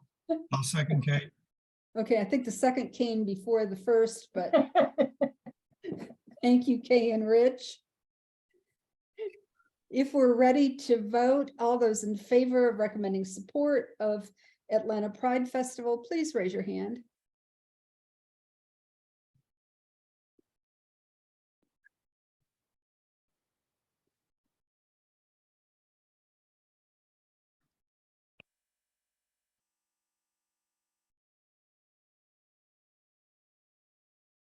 Hey, has everyone voted that cares to vote? I see 11 ayes. If you're opposed to the Atlanta Pride Festival, please raise your hand.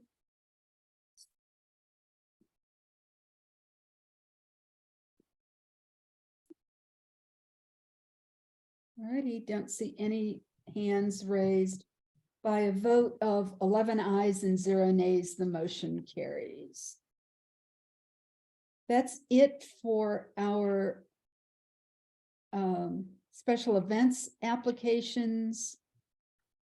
I don't believe I missed anyone. I just wanted to add that discussions have started for Music Midtown 2023. If anyone is interested in participating in the discussions with Atlanta Police, Parks and Recreation, the Piedmont Park Conservancy, and NPU-E, please let me know.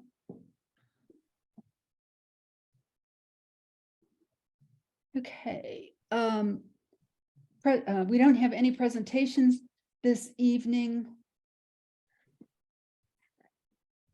Okay. Doug, do you have a planner's report?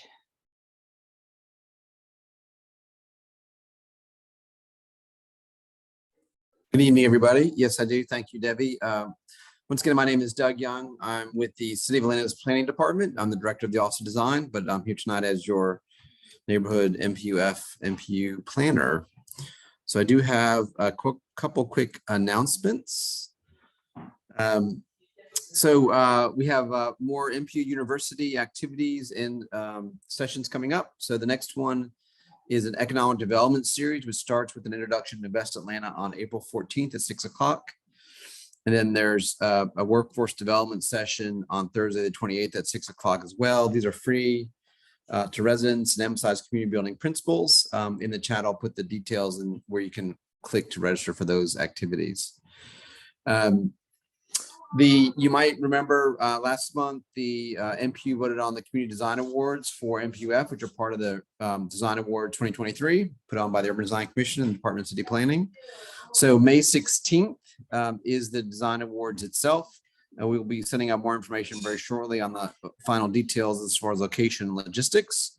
But it's also a free public event to learn about great design across the city of Atlanta and to find out what NPUs nominated and approved for their Community Design Awards. You can also text NPU Atlanta, all spelled out, to 22828 to receive a monthly update and important announcements from the City Planning Department and the NPU unit team. So you can get a text update, and I'll put the details in the chat as well. And those are announcements for this month. Thanks, Doug. Any questions for Doug? Guess not. We'll just move on to neighborhood and committee reports. Lyndridge Martin Manor, do you have a report for this month? Yes, the Lyndridge Martin Manor Association Board will be meeting at Taverna Placa in person on May 3rd at 7:15. If you'd like to come, Debbie, you are welcome. And anybody else? I have another engagement, but thanks for the invitation. Okay. And it's nice that you're meeting in person. Piedmont Heights, anything going on in Piedmont Heights?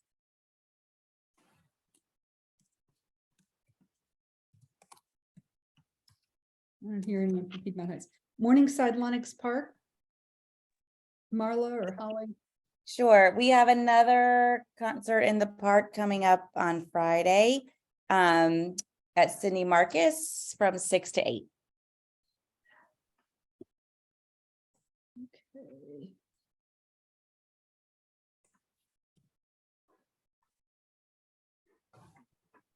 Virginia Highland?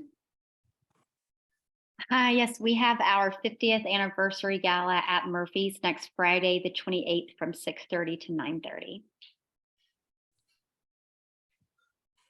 Great. And that's also a fundraiser, right? It is, yes. All righty. Anyone here from Edmond Park? Or the Emory Druid Hills area? Okay. Parks, Trees, and Environment? Any? Yes. I found out that the Worrell School of Forestry at the University of Georgia is conducting an Atlanta Wildlife Project. And they are making videos of wildlife and counting wildlife in the Atlanta area. I'm not exactly sure how those results will be published, but I will get you a link, Debbie, if anybody wants to know more. And if you want a camera set up on your property, as long as it meets the requirements of the study, it will the school will set up a video camera to count those critters as they pass through your property. What kind of critters are they counting? All sorts of critters, coyotes, rabbits, snakes, anything that the video camera will record. Oh, cool. And when does the study start? It started already about a month or two ago. I met 3 of the principals of the study at Trees Atlanta last month. Oh, cool. Yeah. Anything else? I'd like to add something if Rich is done.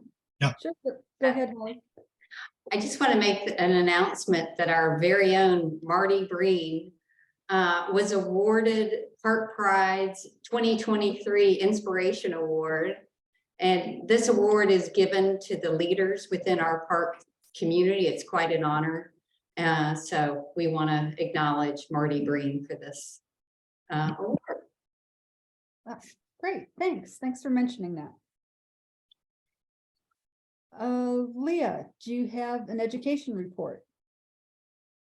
Not a lot to report. The only big thing that people might be interested in is the rezoning is not happening this year. So at least for another year, there will be no rezoning for Midtown High School.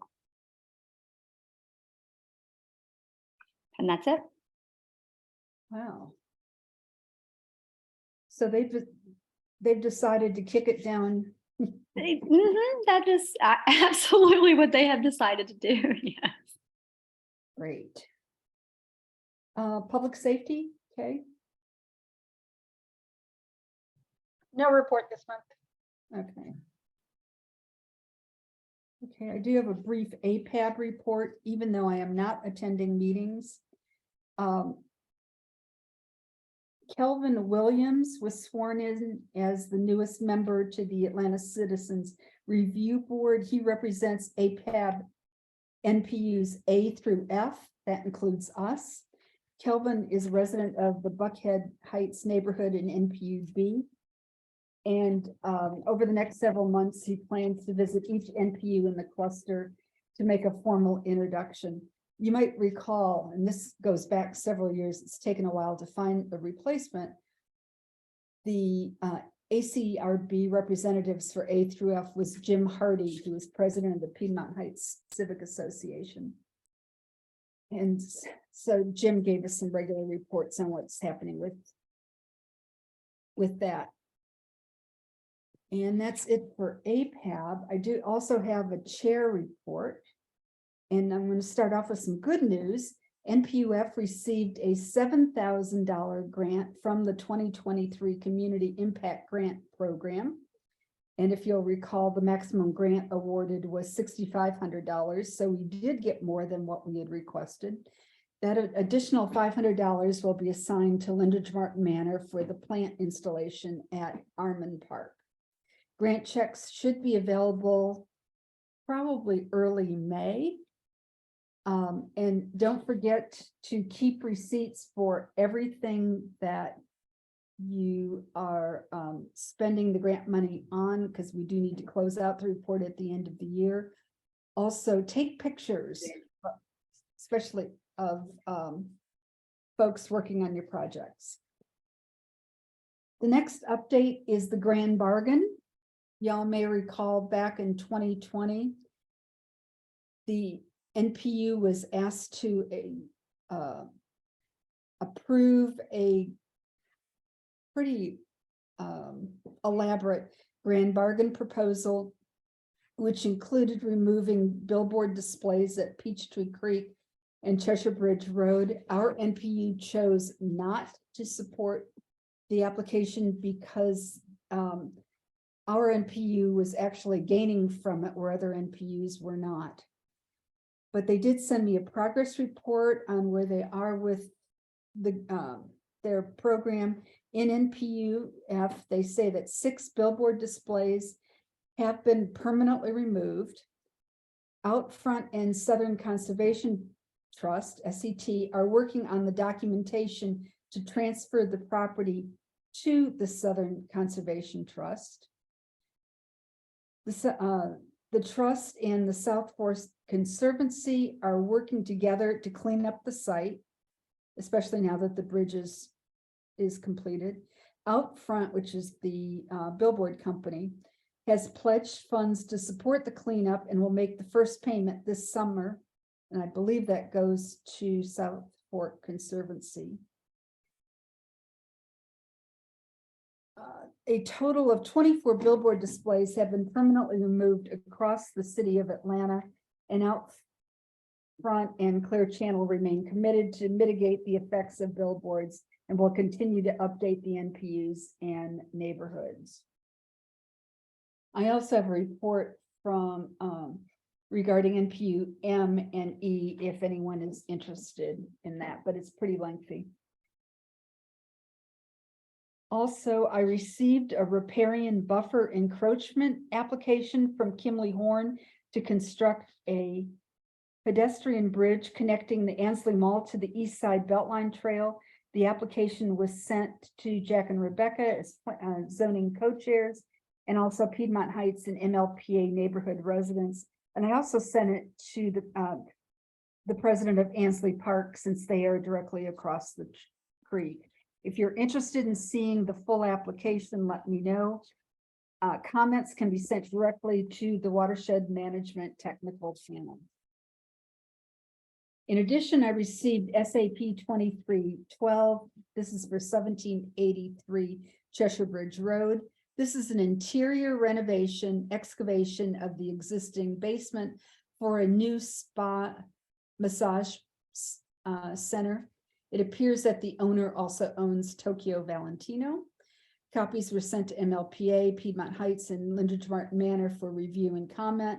MLPA is also collecting comments and concerns from neighbors.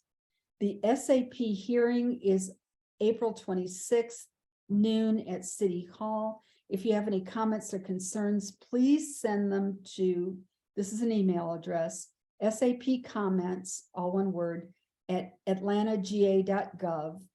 And please copy me to get them on the record.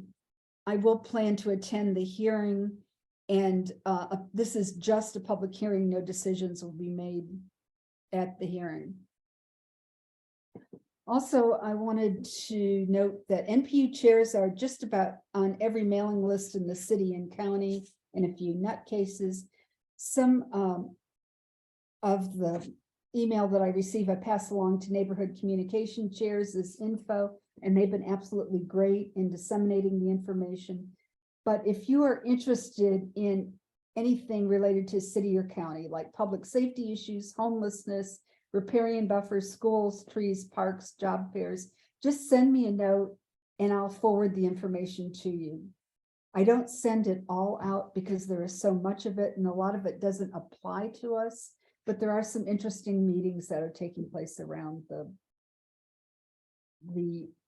city.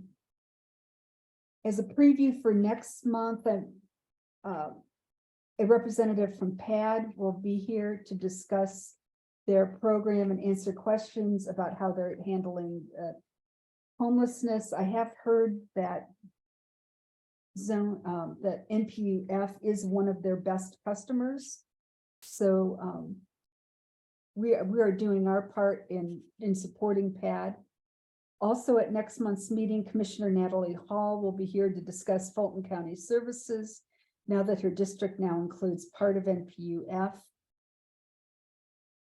Possibly on the agenda is a recommendation to Councilmember Juan in Westmoreland on a proposed distance waiver legislation for a Savvy at the Coldwell Banker on North Highland. And so there are some things coming up. Please make sure you've got the May meeting on the agenda. And finally, NPU-F will continue to meet virtually on the third Wednesday of each month. So at this point, we have no intent to begin to meet in person. Any questions about any of that or any comments?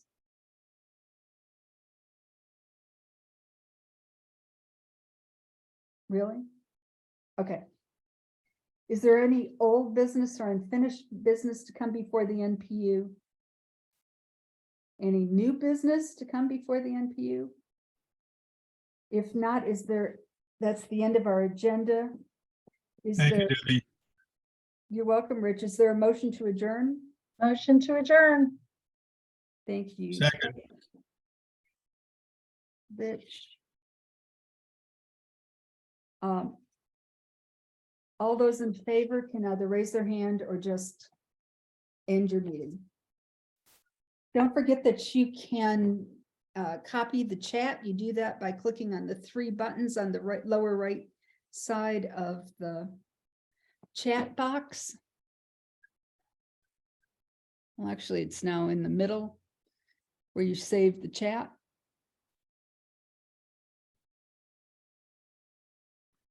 Thank you.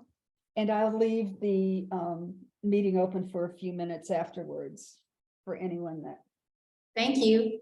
wants to. Good night, Thank all. you very much. Thank you. Bye-bye. Yeah, Night, night. Thank you.